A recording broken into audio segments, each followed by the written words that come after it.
Dans le chapitre précédent, nous avons donc vu que les informations génétiques étaient situées au niveau des allèles des gènes, qui étaient des parties de chromosomes, permettant ainsi l'expression de certains caractères héréditaires, notamment le groupe sanguin. Dans le cadre de notre recherche, nous avons constaté que les parents de Thierry, notre suspect, n'avaient pas le même groupe sanguin que leur fils. Nous allons donc essayer, dans un deuxième temps, de trouver donc comment se fait la transmission des informations génétiques, notamment le caractère et le groupe sanguin, après la cellule œuf, lorsque celle-ci se multiplie. Lors de la multiplication de la cellule œuf, celle-ci se multiplie en deux, donnant deux cellules. Chacune des deux cellules se multiplie à nouveau, donnant 4 cellules. Chacune des 4 cellules se multiplie aussi en deux, donc pour donner 16, puis 32, 64, etc. Donc pour arriver à une somme totale chez Thierry d'environ 64 000 milliards de cellules.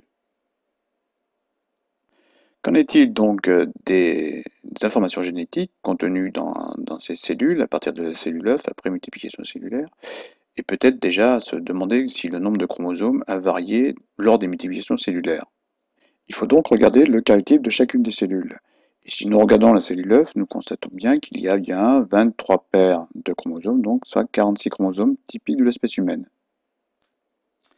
Y a-t-il donc 92 chromosomes dans les deux cellules issues de la multiplication cellulaire de la cellule œuf, y compris aussi dans les 4 cellules suivantes?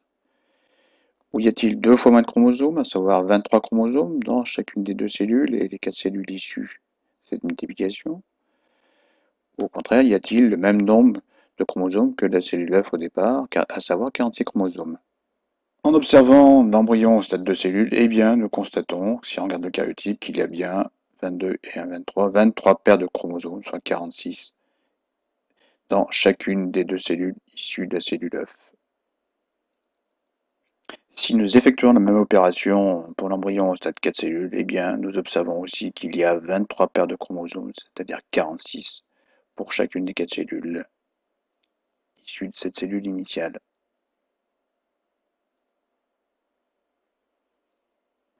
On peut donc conclure, suite à ces observations des karyotypes, que lors des multiplications cellulaires, il y a bien maintien du nombre de chromosomes, c'est-à-dire maintien de ce qu'on appelle le karyotype, dans chaque cellule, soit 23 paires typiques de l'espèce humaine.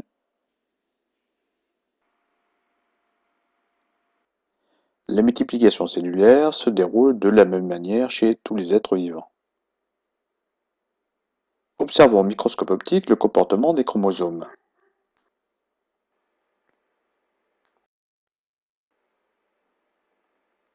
Nous voyons alors l'ADN se compacter de plus en plus, des filaments épais et larges donc se forment, ce sont les chromosomes doubles.